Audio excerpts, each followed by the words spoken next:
বিভিন্ন বিষয়ে ভিন্নমত থাকলেও সংস্কার প্রশ্নে রাজনৈতিক দলগুলো একমত হতে পারবে বলেছেন জাতীয় ঐক্যমত্য কমিশনের সহসভাপতি ডক্টর আলী রিয়াজ। সকালে জাতীয় সংসদের এলডি হলে সংস্কার ইস্যুতে কমিউনিস্ট পার্টি বাংলাদেশের প্রতিনিধি দলের সঙ্গে দ্বিতীয়বারের মতো বৈঠক শুরুর আগে তিনি এসব কথা বলেন।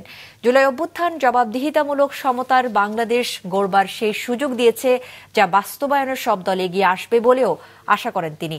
এ সময় সিপিবির সাধারণ সম্পাদক রুহিন হোসেন প্রিন্স বলেন, সুষ্ঠু নির্বাচনের জন্য প্রয়োজনীয় সংস্কারের গুরুত্ব দেওয়া উচিত। নির্বাচন আয়োজনে দেরি হলে সংকট তৈরি হতে পারে।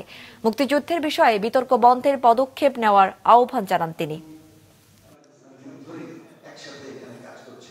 দিয়ে যে খসড়া উপস্থাপনা করেছেন, আমরা মনে করি এই যে একটা প্র্যাকটিস যেটা দাঁড়ালো এবং পরবর্তীতে অনেকগুলো কমিশন যে কথাগুলো নিয়ে এসেছে, তার মধ্য দিয়েই অনেক সময় আমরা এগুলো চিন্তার মধ্যে ঢুকতে পারি না।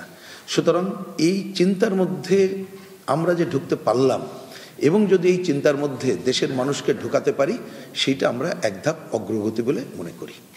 এই আলোচনা শেষ হবে এরকম মনে করার কোনো কারণ নেই।